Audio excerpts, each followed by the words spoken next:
Today we're here with EliGE, and as we all know, there have been some major changes happening with your career. You joining FaZe, of course, like you've made the jump over to EUCS, and we thought with Refrag we'd do a little interview with you to kind of get your thoughts and opinions on all these things. Yep. The first question, and arguably the most important one, is how are you feeling?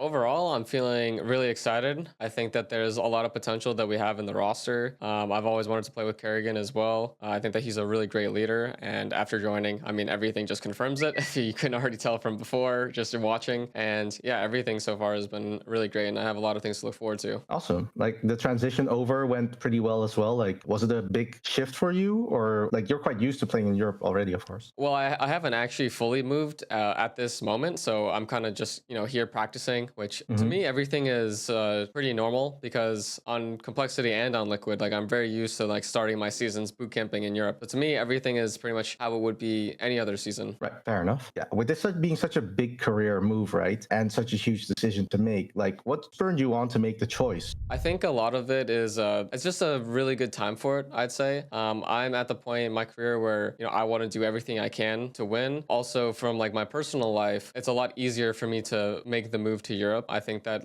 between me and my girlfriend, we've, discussed it, and we know what we want to do about it. So that worry isn't there like it has been in Right. the past where I just wasn't sure how to make it happen. And now I do. So kind of like that weight has been lifted off my shoulders, and I can, go to whichever team that I think that is going to help me succeed. And that's why I wanted to like join FaZe. That's why I wanted to be here. And now the potential to do everything I want to is like in the palm of my hands. Awesome. So a few months ago, right, you made a video on your YouTube channel analyzing karrigan's uncut voice commands. Yep. This is very specific. Yeah. Did this experience of analyzing his voice comms influence your decision to join FaZe? Does his way of communicating seem very positive, and is his leadership style something that fits well with you, or was it something else? Honestly, no, it didn't really affect anything because, I think that they are already an amazing team before I've ever seen. Like, I don't really need to see it because all I need to see is, how they're playing like in the game, how they're playing off of each other, the comms, and you can just kind of tell like when things are being mid-rounded. I guess the only thing that I really got from the comms is just like listening to how well that he micros. But you know what I mean? I already knew that just from playing as a competitor against him for many years and, Fair. just watching the games. So it was stuff that I already knew. And I think it's just like a funny coincidence that I happen to have that video out there.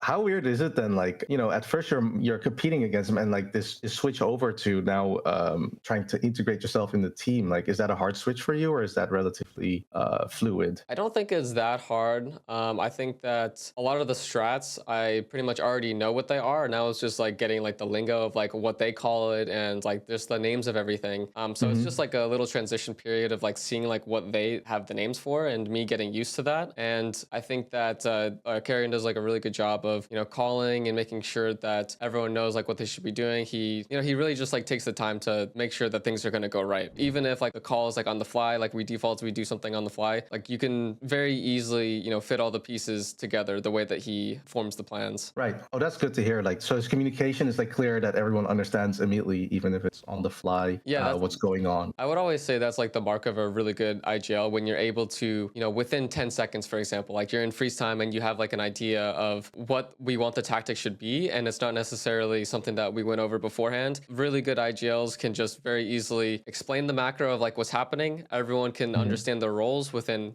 seconds. And that's stuff that's very hard to do, especially consistently. And karrigan obviously can do that super well in freeze time and in the mid round. So yeah, 100%. Awesome. That's good to hear. I mean, he's been the IGL for so long. Yeah. I can imagine that experience really shows. In FaZe's announcement video, right, there was one of the key requirements that they said was thrives in chaos. What makes FaZe's brand of chaos like attractive to you? Well, I think the main thing with that is all of the players are really, really strong. So like when you're having things that are going down and there's chaotic situations that are happening, there's a lot of like chemistry like between the players. One, from playing with each other for a long time, and then two, just being experienced and understanding like what's required in these situations where you can navigate through the chaos, where other teams, they might have needed to say some specific things to try to navigate through the chaos, or it just breaks down. Whereas Right. on FaZe, like you can just like feel feel it like during the rounds, like when things are happening, that there's like really good chemistry of knowing how people want to play in these situations. Awesome. So karrigan mentioned on the post on X that while getting to know you, he has gained new perspectives on the game. How are you feeling about like adapting to it, and like how are you feeling your influence on the team? Like, is there an immediate shift in the FaZe that you knew before, or is it like very similar? Well, I don't really know their exact like internal stuff of how like it was beforehand, because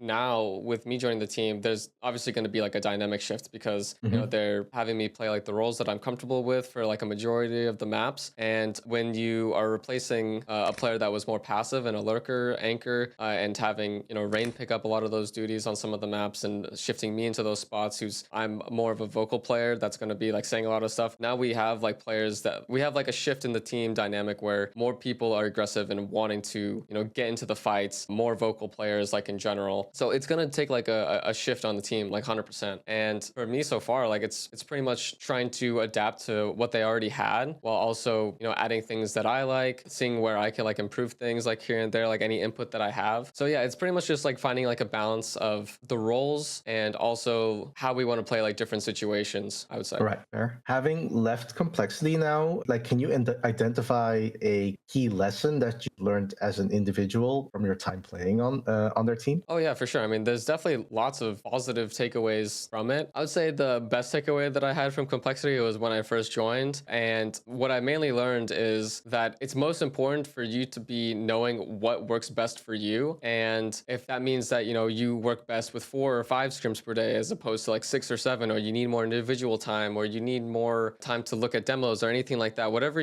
works best for you, that's like what you should understand.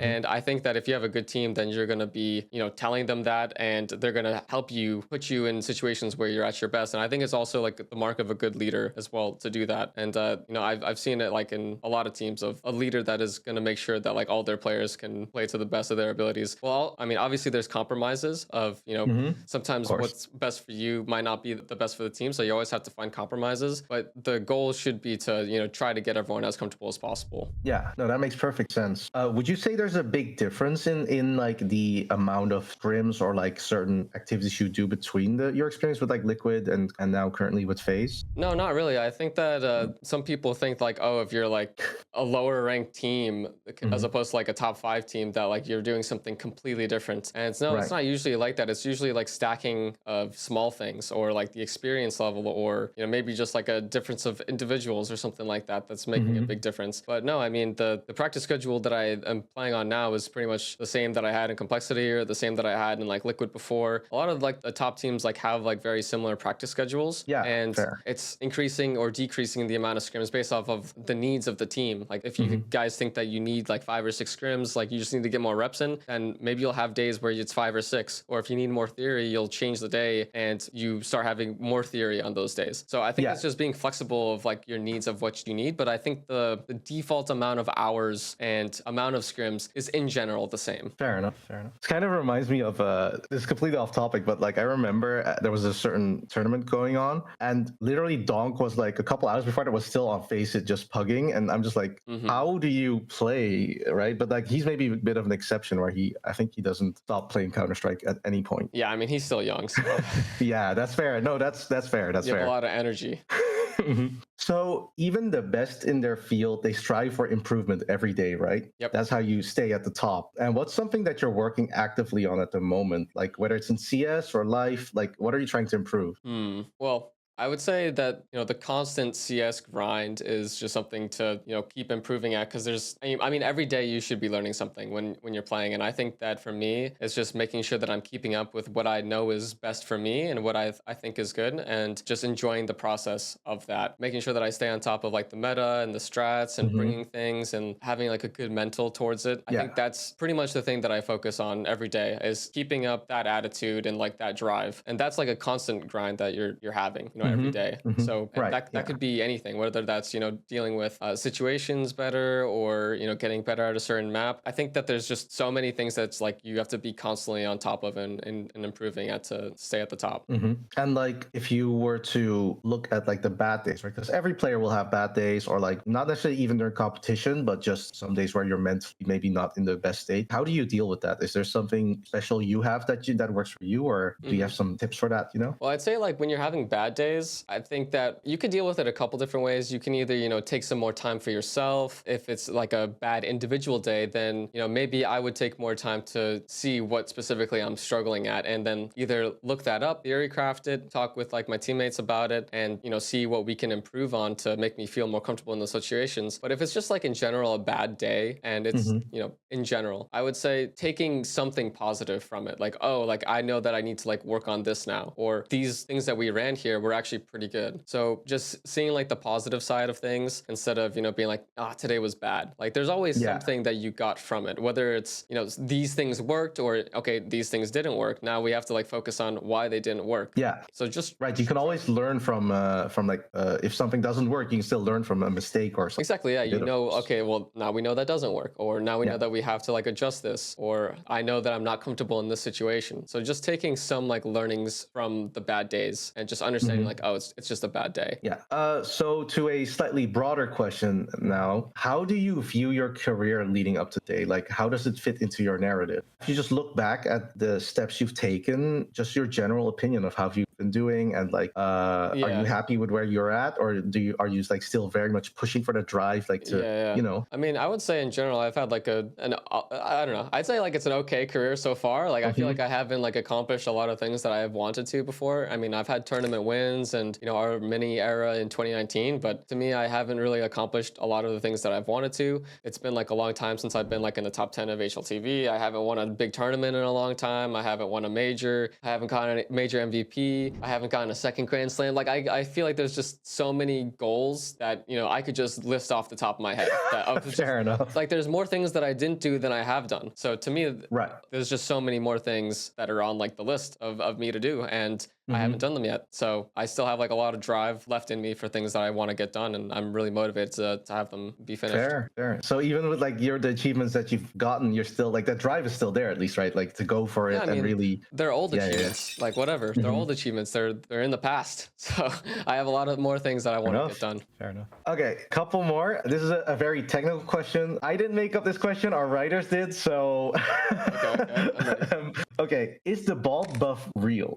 And if so, will you be expecting your teammates to shave their heads as part of the new system? I mean, it could be real. It kind of depends, right? Like if it makes you more confident, like I think that for anyone that's like, if you're feeling bad about like how you look or anything like that, or if it's Mhm. affecting you in any way, then 100%. Like if you're a guy that's balding and you're feeling bad about it, and it's affecting your confidence or your self-worth, and you just shave it off and you feel better about yourself, then that can actually, yeah, 100%. It can buff your entire life. It can buff Fair. your confidence in the game, because everything just feels better afterwards. So Mhm. it definitely can be real. Fair enough. Well, now people will know. Okay, and then as a final question, we couldn't really miss the chance to ask you this. If you had to pitch Refrag to a friend that has never heard of it before, like what would you say? I would say Refrag is the ultimate training tool, the one-stop shop for everything that you need. I feel like, I mean, we have a 2D demo viewer for you to watch any of the games back. We have all the training modes for you to improve your individual skill. I don't know. I think that it's just like the perfect all-in-one training platform that you could need, and it's right there. Fair. Any specific training tool that we have that you find yourself using a lot of all the ones we have? The two that I use the most is definitely Angle Trainer and Spray. I'd say Blitz would probably be like the third most. They're definitely my favorite. I think that they just instill good habits, and they work on things that you're constantly going to be doing in the games themselves, especially Angle Trainer. Like I definitely like that one probably the most, even though it's so basic. I mean, simplicity is good sometimes, Yeah, and no, it true. keeps me focused. So I like that one. Nice, awesome. Well, thank you so much for spending some time doing this interview with us. Of course. With Refrag,